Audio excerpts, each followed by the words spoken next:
Hey guys, welcome back to Sparkman Homestead. Here is this week's meals for you. I just want to start off by apologizing for my audio lately. I've since moved my office and this room is very echoey. I am in the process of trying to find a microphone so that these voiceovers are not so echoey for you, but just bear with me in the meantime. So to get started with the first meal of the video, we are going to make a potato soup. It has been so cold lately that we have all just been craving just nice warm meals. So this is our favorite one. So to get started, I took a 12-ounce package of bacon and just put it in the oven and got it cooking. I like to cook my bacon around 400 degrees and usually about 15 to 20 minutes depending on the doneness that I want it. So while that was cooking, I was getting my soup mixture started. I started with 3 to 4 tablespoons of butter and just melted that in my sauce pot. Once it was melted, I came in and added 1/3 cup of an all-purpose flour. I just use an all-purpose unbleached flour. Once the flour had cooked for a while and started turning brown and started kind of having a nutty smell to it,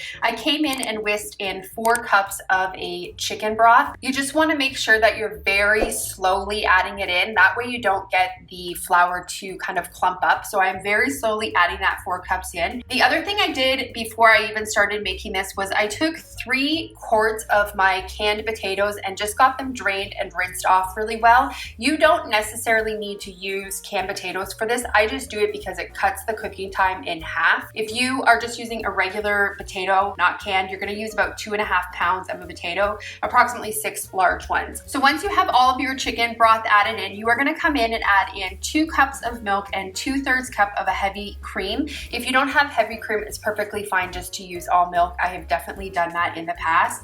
And then you just want to add some salt to taste and approximately 1 teaspoon of ground black pepper. I also came in and added some granulated garlic and granulated onion, and I just seasoned those to taste. So I would say I probably added about maybe 1.5 teaspoons each. And then I also added 1/2 teaspoon of smoked paprika and about 1/8 teaspoon of cayenne pepper. Stir that all together and then you're going to add your potatoes that you just drained or that you cut up. Now, if you are using regular potatoes, so not canned potatoes, what you're going to do is you are going to cook this until those potatoes are tender. It usually says about 10 minutes. Because I'm using canned potatoes, I'm literally just heating this through. Then you want to reduce the heat to simmer and immersion blend this. You want to leave some of the potatoes whole just so that you can still, not have it completely creamy. If you don't want the whole potatoes, then just immersion blend it until it's all pureed. You're going to add this back to the stovetop. I just take mine off the stovetop to do this just because it's less dangerous to immersion blend it versus doing it on the stovetop. Now, I forgot to turn my camera on to show you this, but what you're going to do is then add 6 strips of bacon and 2/3 cup of a sour cream to that, and then you're just going to cook that for an additional 15 minutes. You just want to have it on a nice light simmer. I thought it would be nice to have some cranberry juice with this on the side, so I just took a jar of my home canned cranberry juice, just strained off the cranberries and just diluted it a little bit with water because it's pretty concentrated.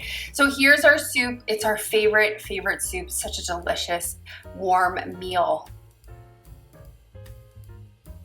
For the next meal, we're going to make a 1-pot smoked sausage and rice. I was craving sausage on this particular day, and this recipe looked pretty good, so we gave it a try. So what you want to do first is take some sausage. Now, the recipe recommends using 14 ounces of smoked sausage, like a kielbasa, and then you want to slice it into rounds. I just had these sausages that I picked up from Costco, and that's what I used in this. They were really delicious. And then you also want to take 1 red bell pepper, and you want to dice it. I didn't have any fresh peppers because we're in the middle of the winter, but I had a whole bunch of peppers that I actually preserved in the summer. So I just used frozen peppers in this. If you would like, you can use 1/2 cup of onion, just dice it. It says about 1/2 of a medium onion or 1/2 cup of onion. Then to a small bowl, you want to add 1 teaspoon of oregano, 1/2 teaspoon of a smoked paprika. If you have regular paprika, that is perfectly fine. 1/4 teaspoon of garlic powder, 1/2 teaspoon of salt, and 1/4 teaspoon of black pepper. You're just going to combine that together and just set that aside. Then in a large skillet, you're going to put about 1 tablespoon of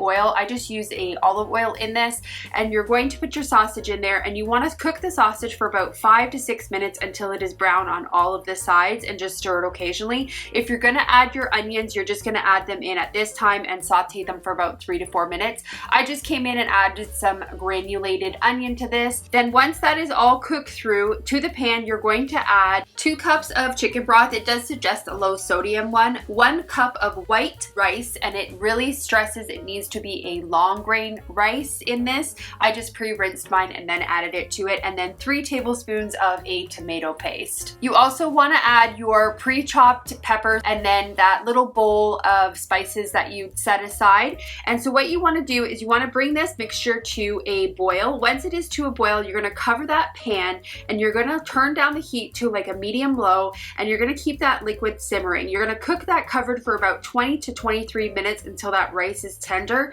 and most of the liquid is gone. A little liquid in the pan, they say that it is okay just as long as the rice is tender, but it should not be runny. So as you can see here, my stuff burnt to the bottom. This pan actually ended up going in the garbage after this recipe. I've had so many fails with this pan. It's just really, really thin and it burns really bad. So I actually came in and added a little additional water to it, but it's still stuck to the bottom. I would just kind of monitor it and just make sure that it is not sticking to the bottom. Another really good add to this would just be to add just a little bit of Cajun seasoning. It would make it so good. But this recipe was a hit.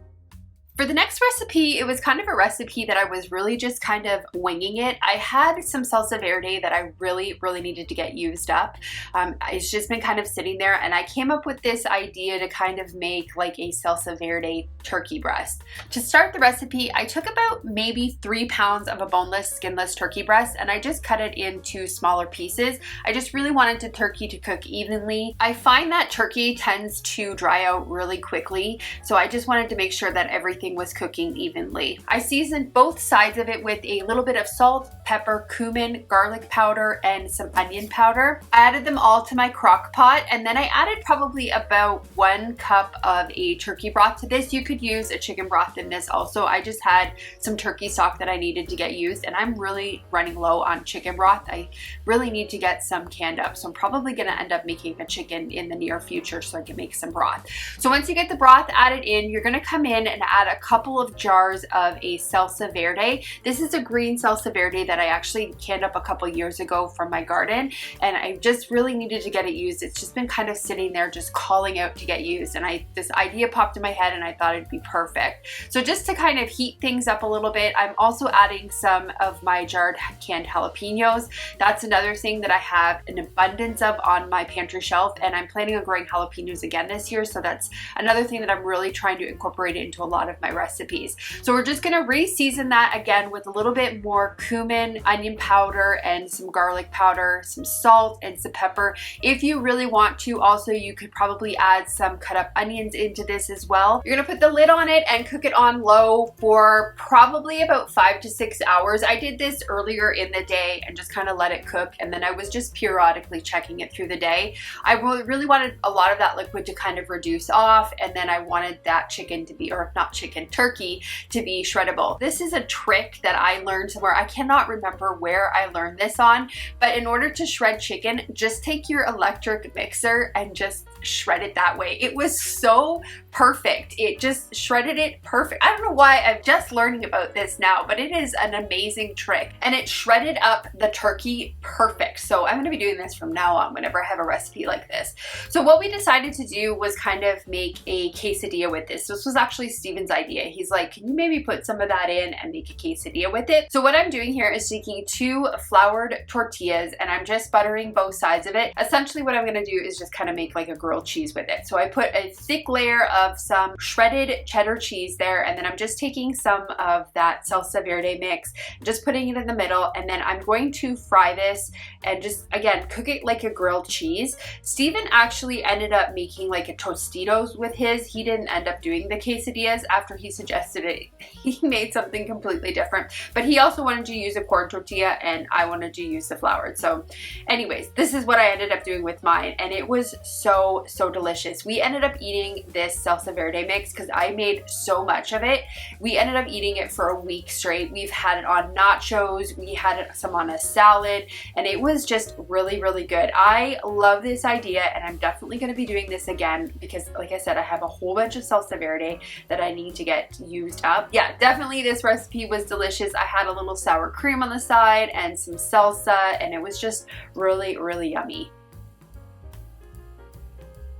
For the next meal, we are going to make one of my favorite childhood meals. This is a garlic spare rib. I just use regular ribs in this, but I remember as a child we used a spare rib. This is the recipe card. This was handed down to me from my mom, and my mom has probably been waiting for me to cook this on one of my videos because it was a staple when we were kids. So she's probably thinking, finally she's making it. My mom watches my videos. Hi, Mom.